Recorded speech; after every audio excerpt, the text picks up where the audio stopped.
તો વહાલા વિદ્યાર્થી મિત્રો, આજે આપણે પરિશ્રમ એ જ પારસમણી નિબંધ જોવાના છીએ. તો ચાલો આપણો વિડિયો ચાલુ કરીએ. પણ એ પહેલાં જો તમે આ ચેનલમાં નવા હોવ તો નીચે આપેલા લાલ બટનને દબાવી આ ચેનલને સબસ્ક્રાઇબ કરવાનું ભૂલતા નહીં. તો ચાલો આ વિડિયો ચાલુ કરીએ. શ્રમ એ સફળતાની ચાવી છે. જીવનમાં ડગલે ને પગલે શ્રમના ગૌરવના દર્શન થાય છે. જગતના તમામ ધર્મોએ શ્રમનો ઉપદેશ આપ્યો છે.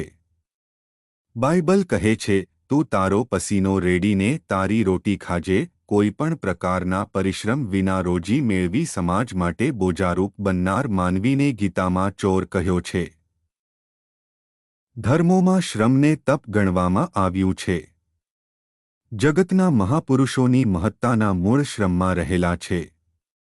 આપણા રાષ્ટ્રપિતાનું જીવન શ્રમના મહાકાવ્ય જેવું હતું. તેમના આશ્રમમાં સૌને જાતે કામ કરવું પડતું. આરામ હરામ હૈનું સૂત્ર આપનાર નહેરુજી શ્રમના અનન્ય ઉપાસક હતા. પશ્ચિમના દેશોમાં ભણેલાઓ કે શ્રીમંતો પોતાના કામ જાતે કરતા શરમાતા નથી.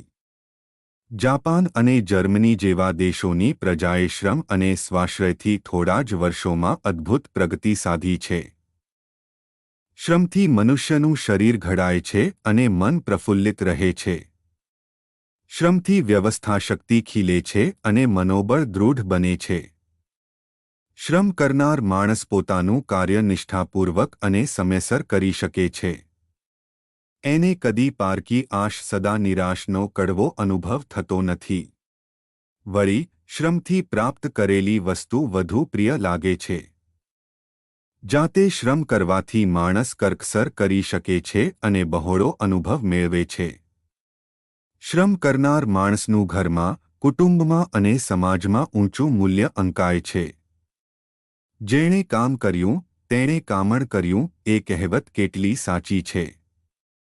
સખત પરિશ્રમ કરનાર માનવી જ ઉજ્જવળ અને નિશ્ચિત ભાવિનું ઘડતર કરી શકે છે.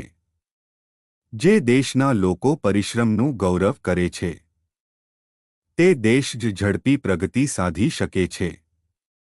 પરિશ્રમરૂપી પારસમણી દુઃખ અને સુખમાં, નિરાશાને આશામાં અને નિષ્ફળતાને સફળતામાં ફેરવી નાખે છે. પ્રચંડ પરિશ્રમ અને પ્રબળ પુરુષાર્થના બળે જ મનુષ્ય વિકાસની પરિસીમાએ પહોંચી શક્યો છે. ધીમે ધીમે ભારતના લોકોને શ્રમનું મહત્વ સમજાવા લાગ્યું છે. આપણા નેતાઓ અને મહાપુરુષો શ્રમ ઉપર ભાર મૂકે છે.